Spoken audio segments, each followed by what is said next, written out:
Are you feeling like you want to feel differently, make a shift in your life, be happier, live more at ease?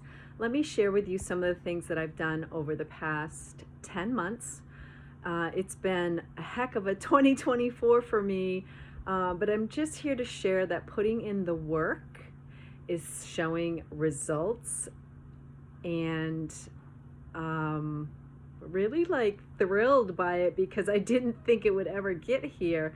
But what I've done this year is, first of all, this was the beginning of my second year of being single, and I chose to stay on that path because I needed to make some major shifts in how I felt about myself, how I was behaving in relationships, my inner critic, just those three major things have been impacting my life so profoundly. So what I did this year was I signed up for a 7-month course that specifically focused on complex post-traumatic stress disorder. If you're not familiar with C-PTSD, it's similar to PTSD in that things that happen to you can be triggered and have negative effects on your life. But with C-PTSD, it's been described to me as being many small little cuts over a period of time. So basically, if you don't get your needs met appropriately, I was trying to think of the right word. I don't know what word to say. So let's just say if your needs are not met as a young person, for no blame, shame, or fault of anybody in your life, but they simply were not met for whatever reason, this can have profound impact on you as an adult, they're finding. And there's been a lot of studies done about this. And what I have found is that in taking this 7-month course, I've been able to identify and make sense of some things that occurred for me earlier in my lifetime that I have been carrying around as a default negative pattern that has made me feel really not very good about myself at all. I didn't like myself much, and I could never understand when people would be like, "Oh, you're so nice, you're so great." I'm like, ugh. Like, I don't see it, I don't feel it at all, and I wanted to get to the bottom of that. And so this year I decided I was going to do whatever it took to get to the bottom of this belief, to sort it out, and to work through and to get a different point of view about it. And that is exactly what has happened. And I am so thrilled for all of the hard work that I've put in. And I would love to share some of the things I've done.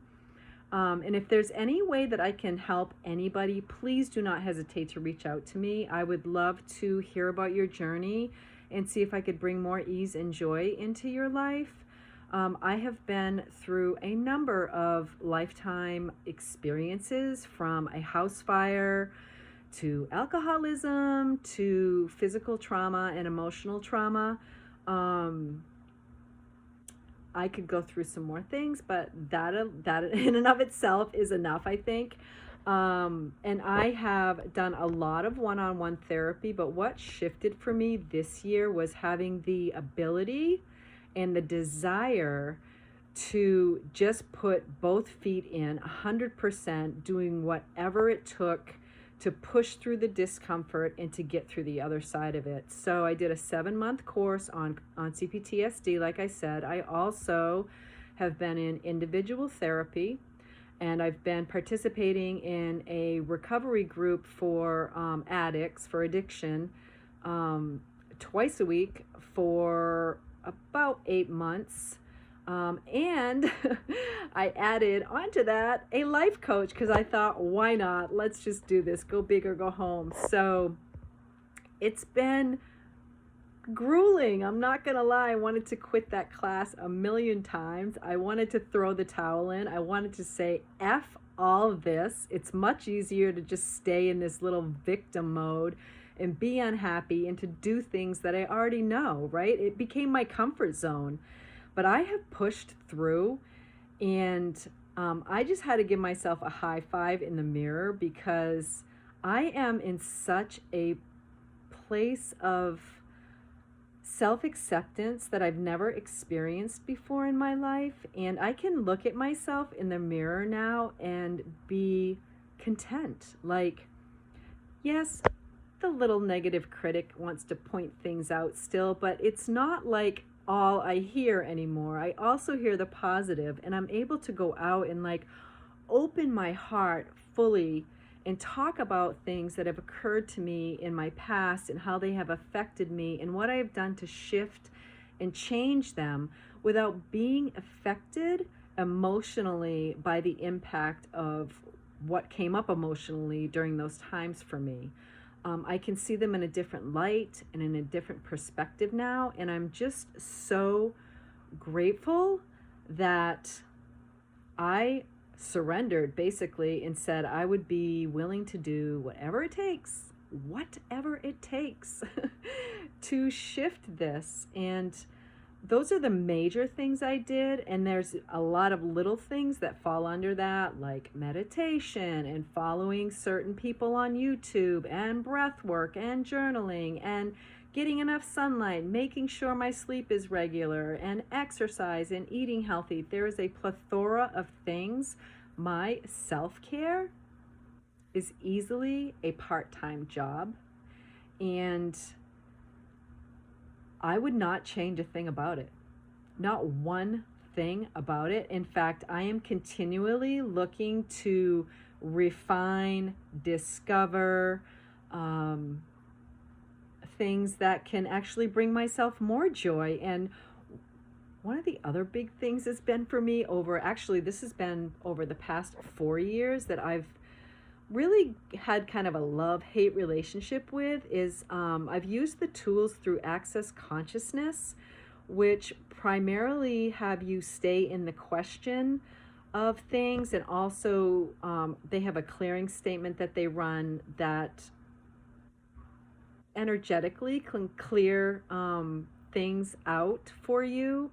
And also they have body work. There's a number of different things that Access does, but it has been able to, what it has done for me is I'm able to look at things with curiosity now instead of the black and white thinking, and to go into assumption and opinion and judgment and blame and shame and all of those things. I'm able to now be like, wonder why this is happening, you know? What's this about? And what is it trying to show me? And is there some other way that I can look at this?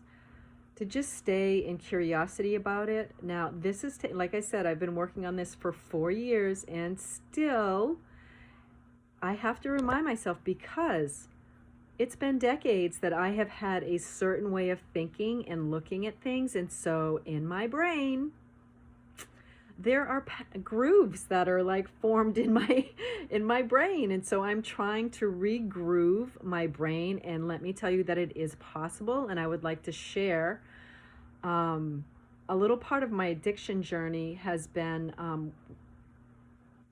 relapse with alcohol. So the first time I quit drinking, I was how old was I? I'm not sure. I would say, let's see, it was probably 26 years ago, give or take. I just woke up one morning. My daughter's was around 5 years old at that time. And I just said, what am I doing? Like, I'm not doing this anymore. I don't want my daughter to grow up around this behavior. It's what I grew up around. There was so much alcohol all the time. It was like the normal, you know, it's just what you did. You worked all day and then you drank. On the weekends, you partied. Holiday, party, half gallons, fifths, you name it. They're everywhere, right? And so I just woke up one day and I was like, I'm not doing this anymore. I had drank for 40 something years of my life. And actually not quite 40. Anyway, And I just woke up and I just said, I'm not doing this anymore. And I just made the decision to not do it anymore. I poured it down the drain. I was like, I'm not doing this to my daughter. I'm just not doing this.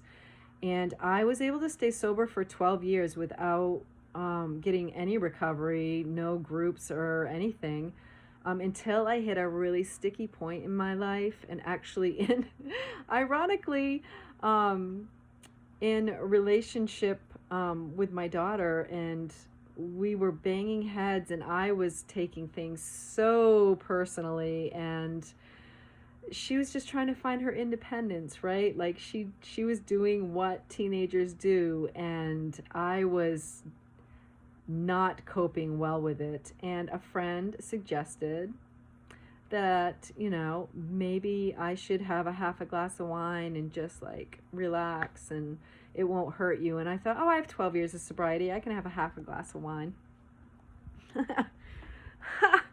Yeah, so that turned into 6 years of very heavy drinking and so much shame and so many feelings of victimization and inner critic and self-sabotage, until I finally hit a point, and I was in a relationship and things just came to a head, and I was urged to stop drinking.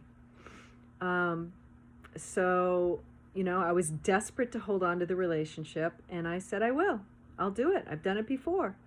And I've been sober ever since. Unfortunately, the relationship is not, but I am happy to say that he's sober as well now. And many lessons have been learned. We're able to talk as adults, and no hard feelings, forgiveness. I mean, it's what mature people do, right? So it's been a really interesting journey, but in staying in the curiosity, I've been able to embrace forgiveness, embrace mostly for myself, forgiveness of people in my past, forgiveness of people in my present. Just, we're all just people, right? We don't mean to hurt people. We don't mean to hurt each other. Sometimes we do, but most times people just say stuff, right? And we take it the wrong way. We're not in curiosity. We go into assumption, or because we've had a life experience similar, we pull that into our mind. This is how things work for us. So I'm off track. So in addition to my class, my therapy, hiring a life coach, my recovery groups, I have fast-tracked. I've really noticed over the past 45 days, which is, we're in December now of 2024. So towards the beginning of, end of October, beginning of November, I just all of a sudden things started being very clear and very light and very easy and very fun. I graduated from the class. I decided to take a week to unplug from social media and texting and anybody in the recovery groups, therapy. I just wanted to take time to reflect. And I was able to really look at all of the growth that I made, everything I looked at and reframed, and was able to just put it in a place in my heart that now I have deep appreciation and love for. And it's enabled me to have so much compassion, not only for myself, but for every single person out there who may be struggling or going through any difficulty in life. And I would love to offer support to anybody out there who is maybe going through some difficulty. I know how crippling that shame can be, and it keeps you stuck in. Also, shame is probably one of the biggest liars, and now that I understand about shame and how it can form, it's actually a feeling. It's not, anyway, I'm not going to get into all the details of that, but I've been able to put that all into perspective, and I have such profound respect for anybody that is suffering with shame or any type of negative inner critic messages that are going on in your head. Please know that these things can be shifted, they can change. And I'm off track again. This is no big surprise. This is how my brain works. I would love to offer to you some support, either virtually, by email, whatever you're most comfortable with. Please don't hesitate to reach out to me.